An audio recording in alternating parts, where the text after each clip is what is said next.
Hai teman-teman, selamat datang di Chemistry Class with AHA Learning. Hari ini kita akan belajar tentang struktur atom. Pernahkah kalian mengamati ketika kalian membakar daging menjadi sate atau kayu serta daun dengan api, maka benda-benda tersebut akan berubah warna dari kecoklatan hingga menjadi hitam. Kira-kira apa ya yang menyebabkan benda-benda tersebut sama-sama berubah warna menjadi kecoklatan hingga hitam? Nah, kira-kira zat apa ya yang menyusun benda mati dan makhluk hidup yang ada di dunia ini? Jawabannya, semua materi, baik itu benda mati maupun makhluk hidup di dunia ini disusun oleh partikel terkecil yang disebut dengan atom. Di dalam atom terdapat neutron. Neutron adalah partikel penyusun atom yang tidak bermuatan atau bersifat netral. Neutron menyusun inti atom. Kemudian ada juga proton, yaitu partikel penyusun atom yang bermuatan positif. Proton bersama neutron menyusun inti atom. Lalu ada elektron, yaitu partikel penyusun atom yang bermuatan negatif. Elektron ini terletak di kulit-kulit atom dan bergerak mengelilingi inti atom dengan kecepatan yang sangat tinggi sehingga membentuk awan elektron. Tahukah kamu, atom itu ukurannya sangat kecil, tidak bisa dilihat oleh mata, bahkan tidak bisa dilihat menggunakan mikroskop. Oleh karena itu, ilmuwan zaman dahulu mengemukakan teori-teori tentang bagaimana sih model atau tampilan dari atom. Sehingga seiring berkembangnya zaman juga berkembang teori tentang model atom. Yang pertama yaitu teori atom Dalton. Teori ini dicetuskan oleh John Dalton. Dipercaya mulai tahun 1803 hingga 1887. Wow, hampir 86 tahun ya. Dalton berpendapat bahwa atom itu memiliki tampilan fisik seperti bola pejal atau bola yang tidak berongga, seperti bola yang digunakan dalam olahraga tolak peluru. Atom adalah bagian terkecil dari unsur yang tidak dapat dibagi-bagi lagi. Itu kata Dalton. Kemudian atom-atom sejenis mempunyai sifat yang sama, sedangkan atom-atom dari unsur yang tidak sejenis memiliki sifat yang berbeda. Atom-atom dapat bergabung dengan atom yang lain untuk membentuk molekul dengan perbandingan jumlah yang bulat dan sederhana.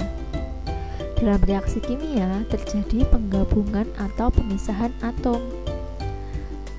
Setelah lama dipercaya, ternyata teori atom Dalton ini memiliki kelemahan. Yang pertama, teori ini tidak bisa menjelaskan mengapa atom dapat menghantarkan listrik. Jika benar teori ini menyebutkan bahwa atom itu seperti bola pejal, maka seharusnya atom tidak dapat bergerak, bergesekan, apalagi menghantarkan listrik. Selain itu, teori ini juga tidak bisa menjelaskan bagaimana cara atom saling bergabung. Oleh karena itu, muncullah teori atom yang baru, yaitu teori dari J.J. Thomson. Dalam teorinya, Thomson berpendapat bahwa atom itu adalah bola bermuatan positif, di mana di tempat-tempat tertentu terdapat elektron-elektron yang bermuatan negatif. Tampilannya seperti roti kismis. Thomson juga berpendapat bahwa atom bukanlah bagian terkecil dari suatu zat, tapi di dalamnya masih ada partikel penyusun, yaitu elektron, di mana elektron itu bermuatan negatif. Massa elektron lebih kecil daripada massa atom. Secara keseluruhan, atom itu bersifat netral, karena atom yang bermuatan positif itu dinetralkan oleh muatan negatif yang dimiliki elektron-elektron yang tersebar di dalamnya. Akan tetapi ternyata teori atom Thomson ini memiliki kelemahan. Yang pertama, Teori ini tidak dapat menjelaskan bagaimana susunan muatan positif dan berapa jumlah elektron yang ada dalam bola atom. Lalu, teori ini juga tidak bisa menjelaskan fakta ditemukannya inti atom berdasarkan hasil eksperimen dari Ernest Rutherford. Oleh karena itu, muncullah teori baru, yaitu teori atom Rutherford.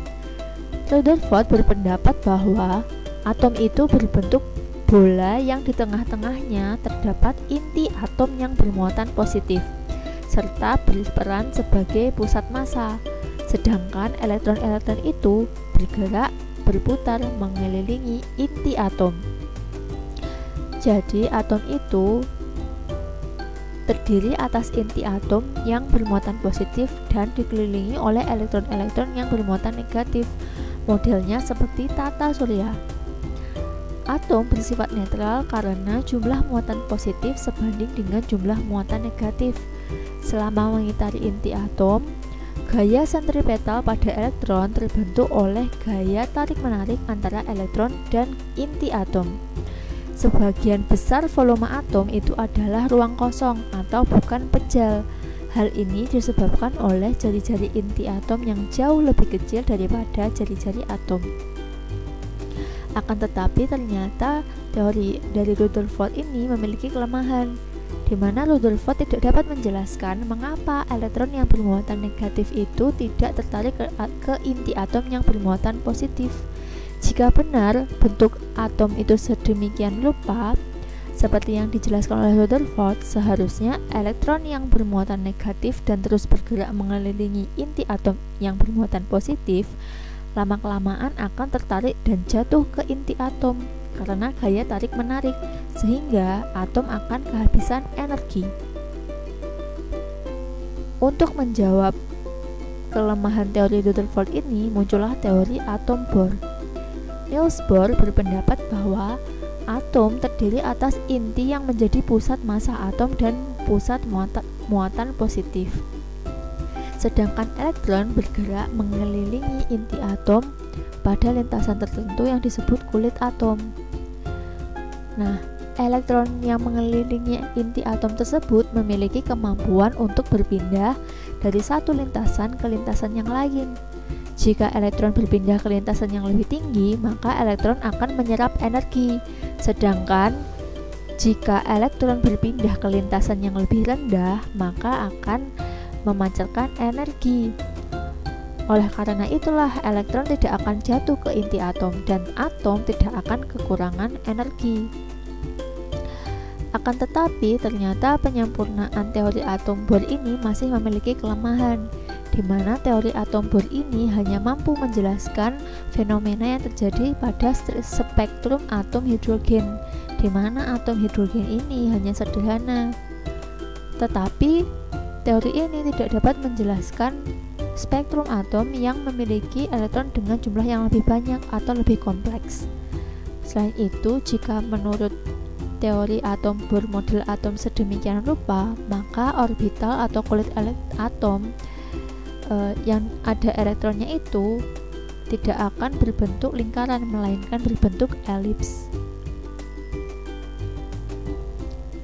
Nah, muncullah teori atom yang sampai saat ini sudah dipercaya, mulai dari tahun 1926 hingga sekarang, yaitu teori atom mekanika kuantum.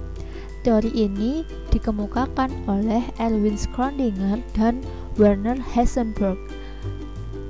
Di dalam teorinya, kedua ilmuwan itu menjelaskan bahwa atom itu tersusun dari partikel yang lebih kecil, yaitu neutron, proton, dan elektron. Neutron tidak bermuatan atau bersifat netral.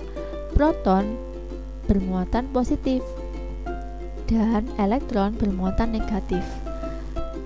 Neutron dan proton membentuk inti yang padat yang disebut dengan nukleus atau inti atom. Elektron bergerak di sekeliling inti atom dengan kecepatan yang hampir seperti kecepatan cahaya, sangat cepat, sehingga elektron-elektron itu membentuk awan elektron yang disebut orbital. Pada awan elektron tersebut, posisi elektron tidak dapat ditentukan secara pasti. Oleh karena itu, menurut Schrödinger dan Heisenberg, kedudukan elektron adalah sebuah kebolehjadian atau ketidakpastian.